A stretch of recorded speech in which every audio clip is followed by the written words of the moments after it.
I kind of had a moment where I was in LA. I was painting a mural with my dad actually, and we were painting a mural for an actress, and she is not like this like sage advice I got. It was just like, why don't you just do it? The hardest thing for me moving to LA was just losing my community. It's not just an egotistical thing. I think it is. It's just a respect thing. I don't do drugs, but I feel like it's like a drug. And this really empowering feeling being in that skin of the character. You no longer recognize that person as an actor. You recognize that person as a real living, breathing human being.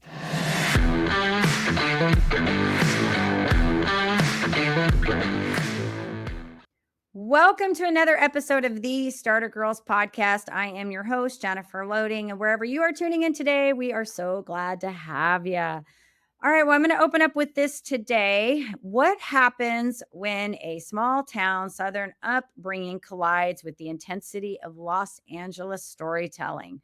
My guest is someone who understands that reinvention isn't loud, it's intentional. He left behind what was familiar, stepped into one of the most competitive creative industries in the world, and chose to build instead of wait. And as an actor, writer, and producer, he doesn't just perform characters, he studies them, crafts them, and then commits to learning who they are. And so you guys are going to get to hear from him in just a few minutes. But before we do that, I do need to do a quick shout out to our sponsor. This episode is brought to you by Walt Mills Productions. Need to add excitement to your YouTube videos or some expert hands for editing? Look no further. Walt Mills is the solution you've been searching for. Walt is not only your go-to guy for spicing up content, he's the force behind a thriving film production company with numerous titles in the pipeline. Always on the lookout for raw talent, Walt is eager to collaborate on film and internet productions.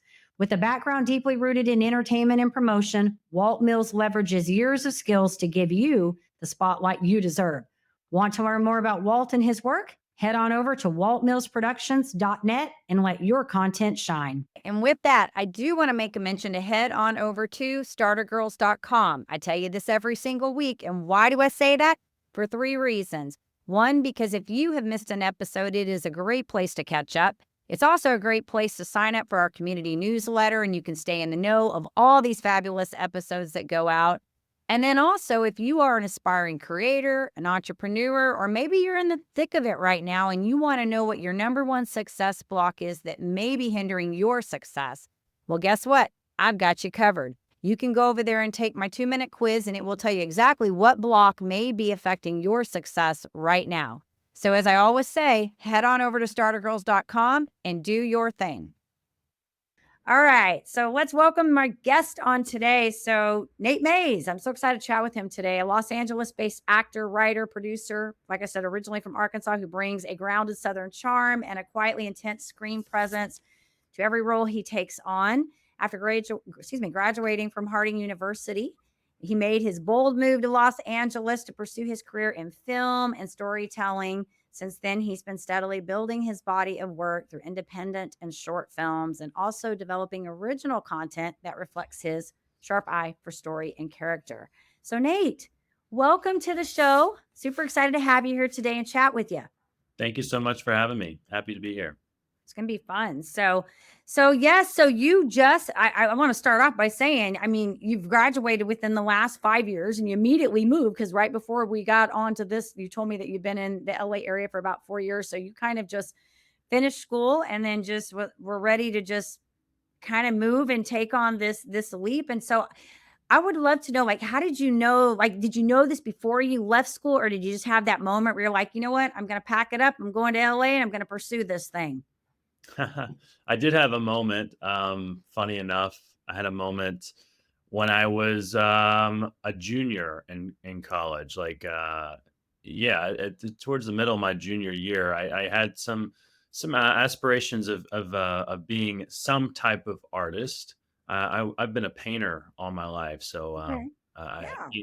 so I do. I actually go into paint a mural today. So I'm very involved in many different types of art. But as far as my goal in a career is in the film industry. So I kind of had a moment where I was in LA. I was painting a mural with my dad actually, and we were painting a mural for an actress. And it's not like this like sage advice I got. It was just like, why don't you just do it? And I was just like, yeah, okay. So I've always, I don't know, I guess I try to pride myself if I've always been like, go with the flow, open yourself to the universe, whatever happens, happens. So yeah, I made the leap and I'm very happy I did. Yeah. Well, and you know what's interesting, I find, because I think obviously I'm a creative person myself. I don't do acting, but I'm a creative person. Like obviously I produce my own podcast. I do all the stuff myself, all of it, the artwork, all of it. What I think is so interesting though is that all of these people that I talk, first of all, let me say this. I think all of us have a little bit of creativity in us. I think not everybody taps into it, right?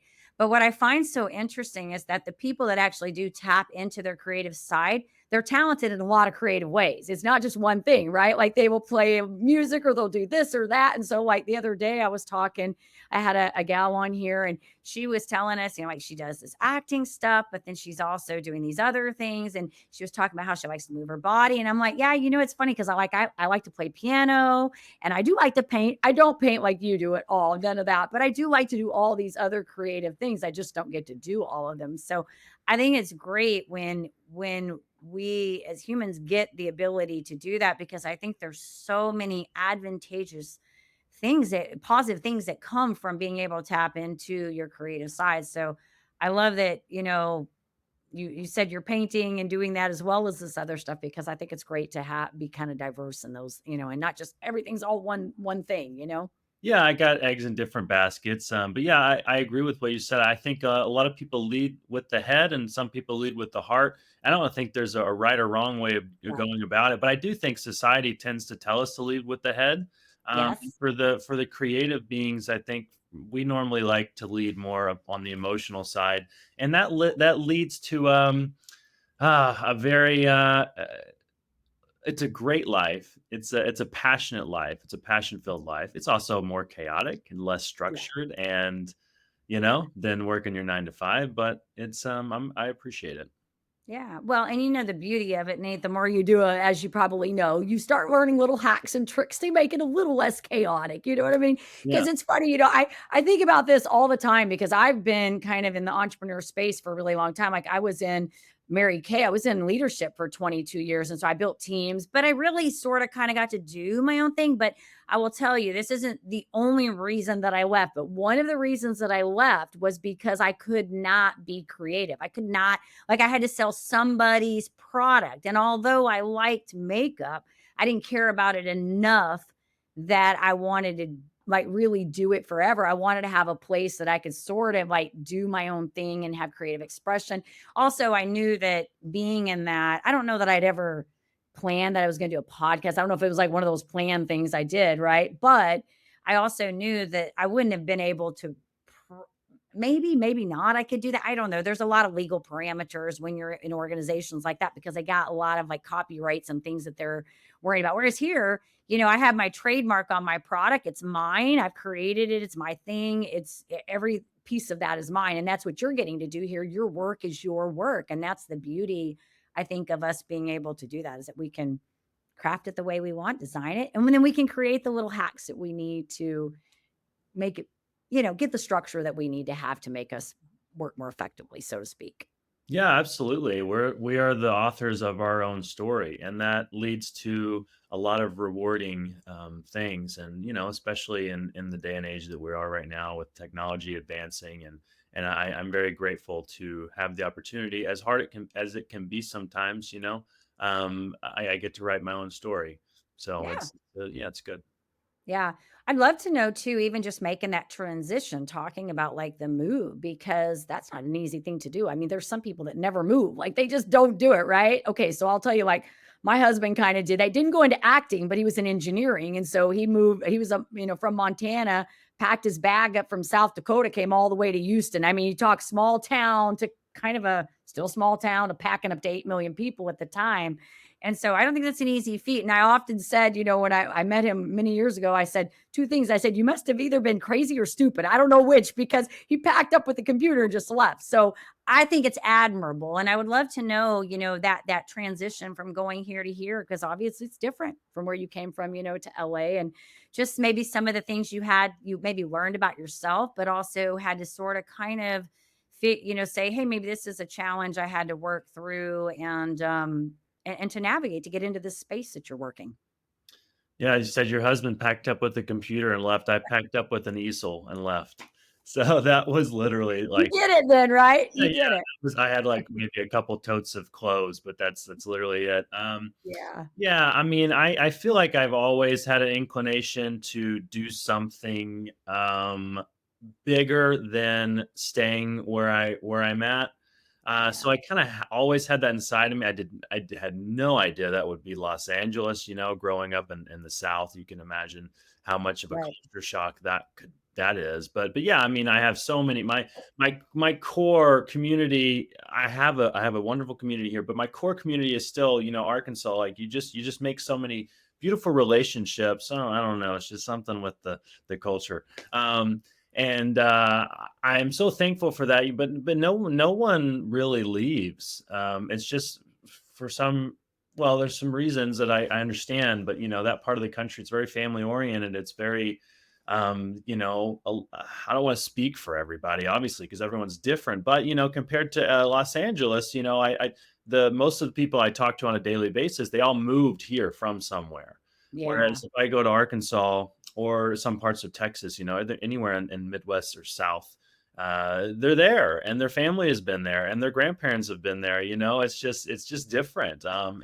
And it is beautiful in a way. I mean, so many of my friends they're young, but they're married, they're having kids, and that's then they're happy with their life. And then there's other ones that call me and they're like, I hate my job. I'm like, well, what? Well, freaking move. You don't have to be there. So it's an Right. interesting how society kind of tells us what we're supposed to do, and how just family and lineage and history kind of just almost paves the way for us, and you can either be okay with that or you're not, and you know what I mean. Yeah, yeah. Well, and I don't yeah, and I don't think there's a right or wrong either way, right? Really? I mean, there's definitely pros to small towns Yeah. and the community that comes from that. And like for me personally, I'm on the other side. Like I grew up in a big city. I'm used to people coming and going, and like we kind of knew our neighbors, kind of didn't know our neighbors thing. And then of course my husband having been from a really small town, and I've been there and I've kind of seen the culture there and how they all kind of know what everybody's doing and kind of thing. So definitely I think there's pros and cons both way, but you are absolutely right when I think we sort of kind of have this idea of how society, or I guess society sort of tells us, and I think for people like, you are people that, kind of branch out of that. Even myself, I think we just sort of say we're not going to go along with that. You know what I mean? Like we're not going to be okay with that norm. We want something different. And so I think it's great. And I love that you're sharing that and kind of working your way into that. Because I think it's harder to go from small town. I don't know, maybe it is. I think it's hard to go, maybe it's hard to go both ways, but I think it'll be hard to go from small town to big city. It's a new horizon. Yeah, it's a major energy shift for sure, and the people are very different. I think the hardest thing for me moving to LA was just losing my community. Not to say all my people didn't, they kept talking to me and we kept up, but you're not in the same vicinity. You can't go grab a cup of coffee, or as we did in Arkansas, you can't go fishing, or go to go wheeler riding. See, the redneck starting to come out. But you can't do those things, and so the losing the community was really tough. And I'm more established now, and I have more joy in my life, and I think a big part of that is because I found my people here. So, I mean, community is important for everybody, and you can't argue against that. Like it's so important, and so obviously,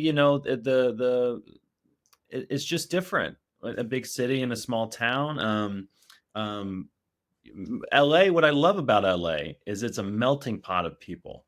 There's different ethnicity, there's different um, there's different politics. There's different. I mean, it's just so different. And a lot of friends. I won't get off on a go down the rabbit hole too much on this, but we can talk about the stereotypes between you know the Yeah. West and the South. There's Right, right. it drives me crazy because I love both places, and so many people have these stereotypes and they've never experienced the other side. And I'm like, you can't say that unless you've experienced or know what you're talking about.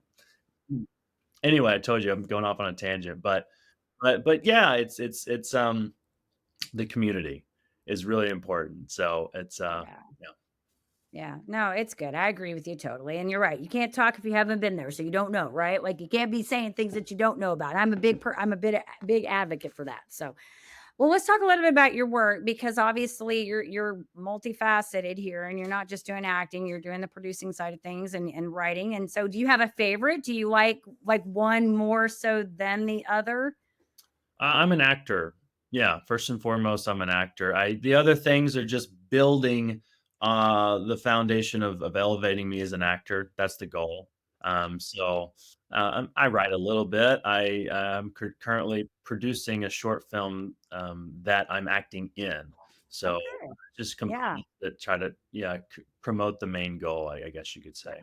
And we all have an area, like it's funny because I always, having doing a podcast, it's like crazy because like this is the part that I actually like, which is maybe that is acting. I like the part engaging in the conversation, like the actual show part of things, right? I do the producing part when I say that, like I do all my own editing pretty much now. I do have some people that help me, but I pretty much figure out like my outline, like what I want these shows to look like, all of that stuff. And then, but it's funny because I hate doing like all the social media stuff. I hate like all the other sideline stuff that I have to do, but you have to do it because it's part of the work, right? And maybe I would enjoy it more if I wasn't doing this part of it, but I do think we all have sort of an area that we really like, we thrive in and we really like to do. And so that's why I was asking that question is, where is it what part of that is first? I'd love to know, like, when you're picking like roles and jobs to take on, is there kind of a certain, um, I guess maybe methodology to that, or do you just kind of go with like what feels right to you? How does that work for you? Yeah, I always read the character description. I read the names of the people that are attached, casting directors, and that's important too because I want to know the quality of the project. And obviously, pay also says the quality of the project. But I specifically look for characters that I would feel passionate about portraying. Um, especially right now with the film industry, things are still pretty weird. Everyone's trying to get their bearing, and I'm optimistic about that. That's we can talk more about that if you'd like. But yeah, I look at the character breakdown, and I I really like anti-heroes. I really like giving a voice to the voiceless, giving empathy to characters that are just interesting. They're really, I like to reference like Tom Hardy a lot because I think he really does that well. And finding a character that you really would never see the light of day in society, but giving them this beautiful foundation and arc and sustenance, and bringing that to the screen. That gets me really passionately creative. So getting to do that, and it's rare that an actor gets to play exactly what they want to play. Right, right, We can't be too selective, right. I play characters and I try and I do my best to give the voice to the character as best I can, no matter, how much I feel passionate about it. But yeah, if I have a choice, of obviously the shorts that I'm producing, I have a greater choice in that. I have a relationship with the writer, or I am writing it myself. I'm like, okay, I want to play this type of person, and that's where the fun really takes off when Yeah. you have that creative control. Yeah, no, and I get that. I mean, it's I can imagine that. It's funny because I was talking to another actress about this, and I was saying like you would I mean, we're going to naturally be driven to certain types of characters that sort of kind of embodies some of our personality or some of the things that resonate with us, right? Like it would be hard for me to play like, obviously I go in and play a teenager role because I'm not a teenager. I could probably play a corporate person well, or a mom role well, or like I don't know, or maybe even the crazy person. I don't know, but I think that it would obviously would be easier to roll into that. But I think it's probably, I'm sure it's like everything else. You've got to take, you got to look at the different pieces and aspects and weigh in and figure out like, what's the draw here? Is it that I like that you said, who you're working with, because I think that's probably, I would imagine that that would be important in any area of work, like who are you working with, right? Yeah. And pay and all that. And when you were saying pay, it was making me think about like you pay for what you get, right? Because even in like the industry that I'm in, so many times, when I'm working with my clients, they want to like give discounts and they want to discredit things. And I'm like, when you do that, what are you saying about yourself when you're doing that? Because people pay for service and they pay for things, and they will gravitate to things, right? And they really value things that they pay for, or Yeah. that they have to work hard. And when you give things away or you take jobs that are little, then, you're really sort of in a way kind of discrediting yourself a little bit, And so, Absolutely agree with that statement. Yeah, and that's a big issue that I run in with a lot of people in the creative space in LA. Uh, Even my dad. I hate to talk about my dad, but he's been a painter for decades, and he has built a wonderful career out of it. But I have to tell him like charge more. yeah, Because it's the respect, and it's also the efficiency, and it's how I can say all day um, to a client. I sometimes I train some clients at the gym. I can tell them, hey, just I'll give you 90% off, whatever, just because I'm nice. But at the end of the day, even though I work hard and I'm an empathetic person, am I always going to work as hard training that client who right. pays me, X amount versus the client that pays me the full amount? Yeah. It's not just an egotistical thing. I don't think. I think it is yeah, it's just a respect thing, Yeah. and And time is it's money, time is I mean, you put your time and energy, and I don't want to say you never do that, right? Like, I mean, yes, there are times you got to like barter. There are times you're going to work for something that's less than, you do that. But I don't think that should be like our like everyday stance on business, because then you get into that habit. And I tell you, working with women, because even myself, I struggle with that. Women, I think that's one of the hardest things to mm, do is when they go into work. It doesn't matter what line of work, they have this like, I guess, imposter syndrome thing. They're afraid to ask, for what they're worth and stuff. And mm, so I really think the more you do it, though, it's kind of like, it's funny because with this podcast, I don't do this podcast for money, just so you know. It is a bit, I have about 34,000 followers in YouTube now. We're growing it. And, but I've also been building it since right before COVID. But my goal was real. I mean, or I guess I should say that, my mission for starting it, really it's evolved over time, but it's still always kind of been really the same thing. Like it's really kind of my give back component, because I think as creators, there is a part of us that we do like to help people and give back to people and that kind of thing. And so, but I'm not above. I'm not above. I was telling somebody the other day, I'm like, dude, like if somebody wants to sit down and talk a business plan with me on this podcast, let's talk a business plan. absolutely, So I think there are times we do that. And there are times when we have to be, absolutely, yeah. on the business side of things. Absolutely. I was at the bank yesterday opening an account for a LLC for our short film that we're producing. And he said, all right, how much annual income do you expect to make from this? And I said, zero. And he looked at Yeah. me with the craziest, Like, face. why would you be doing that? Right. I'm like, no, yeah, I'm investing hours upon days upon months on this project. And I don't know if I'll make a dime. Well, and you may be too kind of seeing, I mean, part of it is your passion, but it may be leading to the bigger thing, because sometimes you're doing things and it's not that piece that is the ROI or the big thing, but it leads to the bigger thing. And in your case, exposure. And it's the same thing. It's really probably similar to the way I look at the podcasting. I mean, like, am I going to go into this? And yes, I do. I have a course that's tied to it. And yes, I do get people that may come as clients from that. But even the other day, I was telling someone I'm not really looking necessarily to coach clients from my podcast. Like, the reason I connect people through the podcast, I mean, that has happened, and it leads me to other doors. It allows me to meet other people. like this situation, like I have a lot of agents that are sending people here. I have a lot of people reaching out. And so consequently it's awesome because I meet a lot of really amazing, cool people all over the world, and that's the fun. And so you have to figure out like what are the important things in this. This may never be the thing where I'm like, okay, we ain't shooting for Joe Rogan here, that'd be cool. But if I'm meeting cool people and getting, sometimes I get some free stuff too, because people send me things to try out and stuff.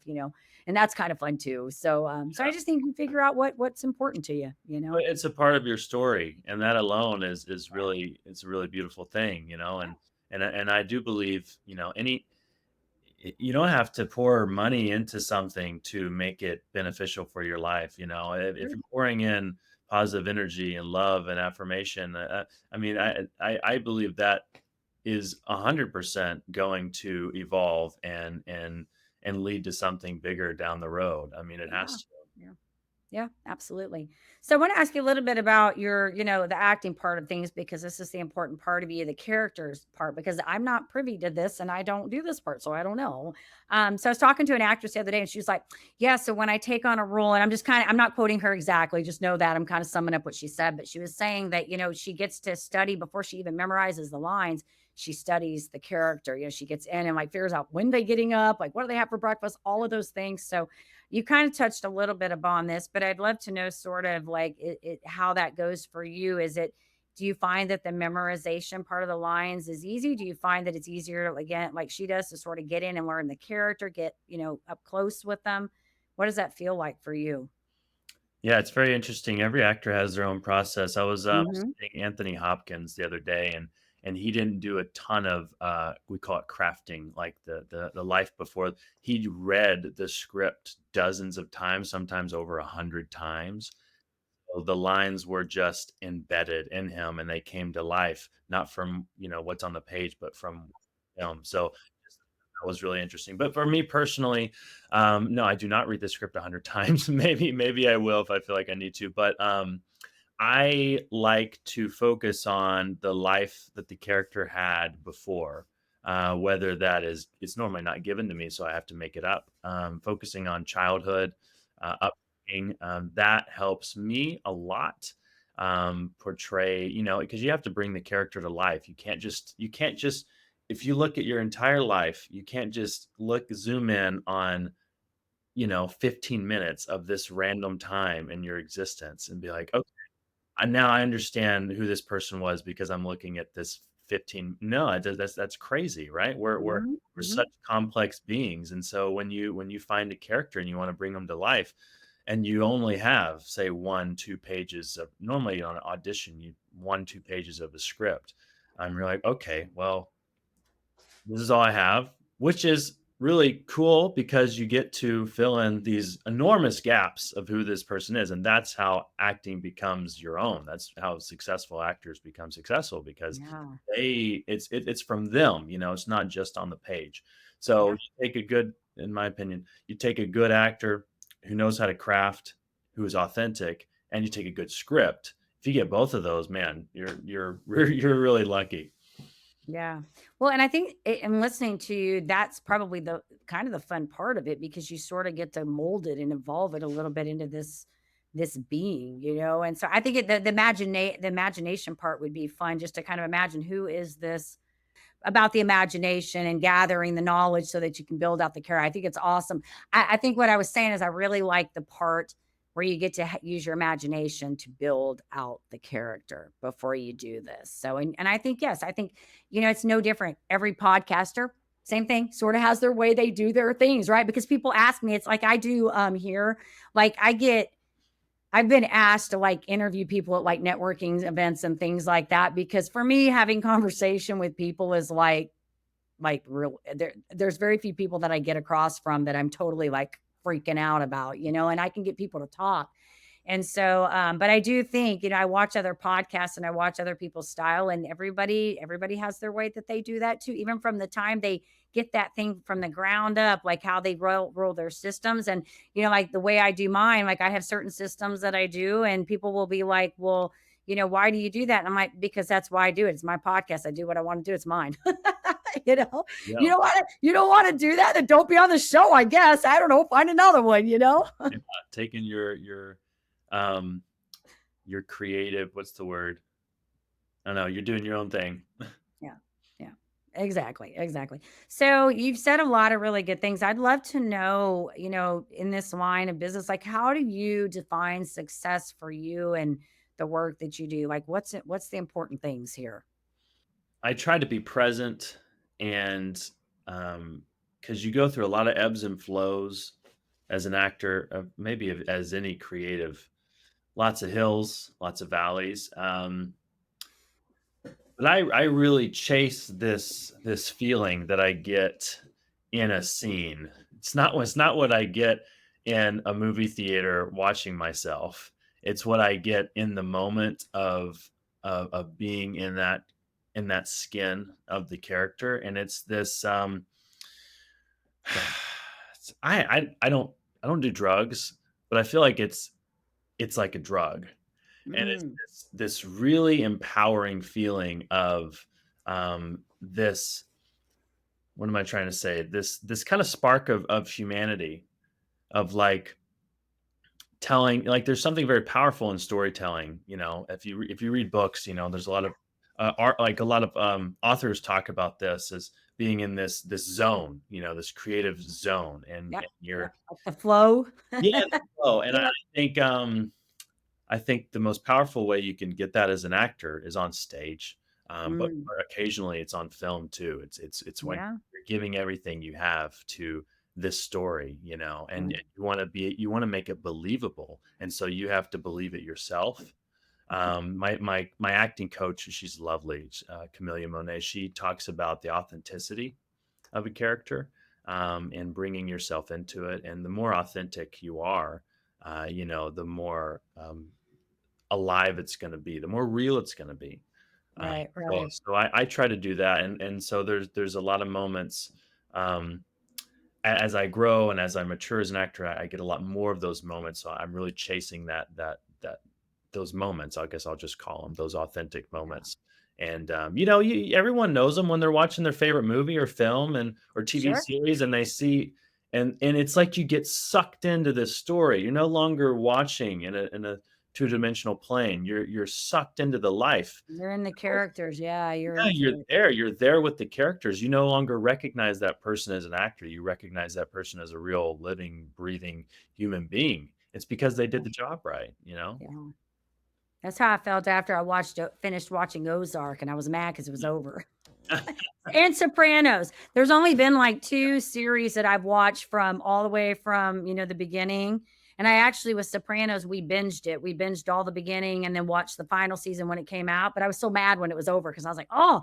And then I did the same thing with Ozark. I watched that all the way through, and then I got to the end and I was like, oh.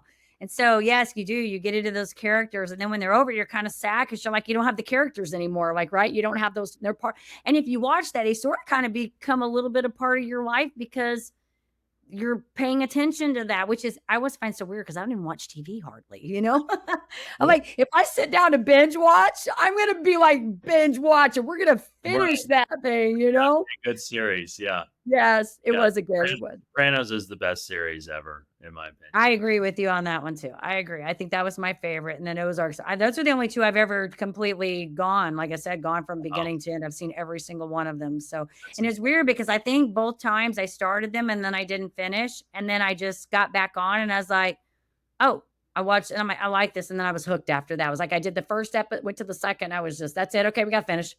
Yeah. And it's so crazy because even now, just so you know, like I hate starting series because if I'm not going to be able to have time to sit down and do them, I'm going to get frustrated. So I started watching recently. I was catching up with an old one. I think it's called The C Word. I think it's Laura Linney's in it. And it's actually pretty good. But again, like I'm now on season, like, I don't know, like 3 or something. And I haven't been on it in like weeks. I haven't been able to get back in there to watch. I actually like the show. But so it's very hard for me to get in there. So if I finish them, they were. they're good. Yeah. They're really good. They've kept me the whole time. You know what I mean? Yeah. So, Oh, I think that speaks to society at large because our attention span is so short. That's why like mhm, the younger generations they're just watching YouTube. and Yeah. and it's a scary thought. but but yeah, it's true. It's for me too. Especially as creatives, you have these really busy lives. You're like, okay, if I'm gonna sit down and watch something, like, of course, I have a different perspective because I don't watch a show unless I feel like I'm gonna draw from it. So in a way, acting has completely ruined TV for me. But at the same time, I can still, even though I have the background that I have, I can still, be a part of the world that I'm watching, Yeah. if it's a good story, if it's a good. Yeah. No, I get it. I get it. So good stuff. Yeah. Okay. Well, yeah. So what do we have on the horizon? I know you any major I probably can't share everything, but any projects that are coming up that you're excited about or working towards or No, you can share whatever you like. I don't have any features up, so there's really no secrets. I'm just producing a lot of my own content right now. So if anyone wants to see what yeah. anyone wants to check it out, you can just follow me on social media, and I'll keep everyone updated on Yeah, that. tell us where you want us to send them. We'll make sure in the show notes we get some links in there or whatever you want us to get in there. Sure, yeah. You can look at my Instagram. It's Nate J Mays, and pretty soon I will be updating people on the production of a Western psychological thriller. Oh Uh, wow. we'll be filming, yeah, modern day Western, slash horror slash cult fiction. Yeah, it's going to be really interesting, really engaging. I think thrillers are really popular in the film scope right now. So definitely one of my favorites too. So that'll be a short film, and then later on, talking about starting a vertical series of also more thriller horror scope. So yeah, some really cool things on the horizon. Yeah. Hopefully, we all do it before Hollywood falls apart. No, just kidding. Yeah, right, right. I want to ask you some fun questions. This kind of led me to something I did want to ask you. What's your favorite genre? Like what is your favorite type of movie? I have two, because you brought up The Sopranos, and I love that world of, like, you could make that a real story. That's Yes, in yes, a it can be lot of things. relatable. Yes. Yes. So I love a good thriller. I love a good psychological thriller, especially just basing the entire story on a really powerful character. I think that volumes, like Breaking Bad, Walter White, Tony Soprano, like the fact that they built an entire world around this one guy is, like, amazing to me. So that's like a dream of mine. And then on the other side, I really like science fiction, Okay. medieval times, Yeah. slaying the dragons, Game of Thrones. I think that's just fun, and Yeah. again, those that was all based on books too. So, it goes Yeah. storytelling. Well, and it's funny. I like scary movies, but I do like these though. I like a really good psychological thriller too. Like I was thinking, I was kind of thinking about like what the common threads between even like, Sopranos and Ozark was. It was they both had their own like gangster stuff going on, but they had the inner family struggle, the dynamics, and that was the part that we can relate to a lot of us because it's like that whole like you had the Carmela and the Tony Soprano dynamics and their kids and all their stuff that was going on. In Ozark, you had the characters over here doing their thing, and so there's two parts of those stories going on, like that. And I think that's what's good. But I do love really the psychological thrillers too. I think those are the ones that make you think. And it's funny because even in like the horror films, like I've seen probably like pretty much every horror flick that is existed. I just went and saw the final string, or I say final. I don't know. They're probably going to bring another one out, but I just went and saw Strangers. Not very good, by the way. But I seen them all, so I had to like, we got to do it. We got to see the other one. Now they got another Scream coming out. I've seen all the Screams, so now we're gonna have to go watch that cheesy one. Um, so yeah, I think that yeah, I don't know what I was gonna say about all this, but I do like the horror flicks, but I really, really enjoy like, oh, what I was gonna tell you is within the horror flicks, I think one of the ones that like when I go back and I think like my favorites out of those, like I liked Saw, the original Saw. I liked Sinister, the original Sinister. Like the ones that are they're they those two like Saw that was just weird, but it was deep. It wasn't just like somebody's getting killed. It was like you were like you had no idea that ending was coming until that ending was coming, you know? And I said the same thing when I watched Sinister. That was just creepy. Like it was just weird. Strangers, the original Strangers, that one, I don't know. That could have been like, you know. Yeah. So if The- they're a little deep, I like them. If they're just like straightforward, I'm bored. we If pulled they, a lot from Sinister into our Western horror did film. you? Yeah, that was.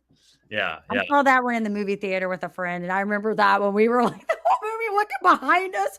Like I think that was the year that the I feel like that was the year the guy went into the movie theater and did the shooting or whatever. So we were at the movies, and I think I was paranoid because we're watching this movie, and I'm on the edge row, and I'm looking around to make sure nobody's coming in the movie theater. But yeah, those are, I think those are my favorite. The ones that there has to be a little bit of element of just not straight cut. Have you Like, seen Pluribus? which one? Pluribus on Apple TV. It's the same creators as Breaking Bad. No, but I feel like my daughter was maybe mentioned that or something. Is it good? Do I need to check it out? It's good. Yeah, it's really it's pretty far out. It's cool. Okay. And so the female lead, and she kills. I forgot the actress's name, but really interesting. Very yeah. I'll have to check it out. Yeah. Yeah, thanks. I'll have to do that. So let me ask you this fun question. If you weren't allowed to act, write, or produce, and maybe we already talked about painting, would there be anything else that you would like try out or explore or If I wasn't allowed to be an artist, yeah, if you weren't allowed to be, I guess if you weren't allowed to be creative, what serious thing I shouldn't say, I don't want to say word serious because I think what you're doing is serious, but maybe mainstream thing. Maybe that's the word, the mainstream thing. I was just talking to a buddy about this. This is where I want to do, like, after I've just done all my hopes and dreams and da da da. I want to open a kind of a farmstead, like retreat Mm. center, somewhere, maybe Northern California, Colorado, somewhere where people can come and stay for like a few weeks and learn to live off the land and just get more connected with themselves. I think that Yeah, was rewarding that'd be for good. people, especially the way, the way we're headed it's in society. Yeah, no, I think that'd be great. That would be great. And here's a fun one. It's going to be back to your acting. Like if you could play any character, fictional or real. I mean, I guess they're all fictional because they're characters, but it could be like a sci-fi character, or something like that. What role would you want to play? Like an existing character or just Yeah. anything? Or you can make, I guess maybe you can make up one if you have a specific one in mind. Well, I just went to Italy and I'm trying to get more in touch with my Italian roots. Okay. Just right specifically right now. So I think Yeah. I would love to play like a foreign, like an not necessarily a gangster, because everyone always goes, "Oh, the Italian gangster," but Right. I know because I'm thinking of Tony Soprano right now. well, Robert De Niro played a lot of those characters, Yes. and Yeah. I would love to be a part of that world. I haven't Yeah. had that opportunity, and I feel like with my heritage, I could bring a lot of authenticity into that. So yeah, that'd be fun. Very cool. Very cool. It's funny. You know what? I used to ask this question when I would have my business people. I'd be like, "So if you could be any character, what would you want to be?" And one time, I had this gal come on. She's here locally. She's an opera singer, and she's beautiful and amazing. And I asked her like, "What character?" And she said, "I would pick Xena the Warrior Princess." And she could do the whole Xena the Warrior. It was like one of my most viral videos. It was the most funniest thing ever because she could do the whole Xena thing, and I never had anybody say that, but I used to ask this question all the time, and it's great now because I've been getting to talk to some actors, so it's literally a good question to ask. So, anyways, Nate, this has been amazing. We'll make sure, like I said, when we get the show notes put together, we'll get some links in there so people know where to find you. And I want to just say thanks for jumping on here and sharing with us. And I think this is fun because so many of the people that I interview are not in this world. I do get creators, but they're a lot of them are I've had some musicians come on here. Like my ex co-host was an American Idol top 100 finalist back when Carrie Underwood was on. So I've had some, people in there. And I had a singer on one time. His song, I think was played at one of the awards, the Lincoln Awards or something. I don't know. I can't remember. It was one of the award shows. His song was like played at the So I've had a lot of variety of people, but I haven't had a whole lot of actors and actresses. So it's kind of fun to be in that kind of world and be able to get some insight from where you guys are and what you're doing and all of that. So thank you for that. It's been fun. Great. Thank you so much for having me. This has been a joy. Absolutely.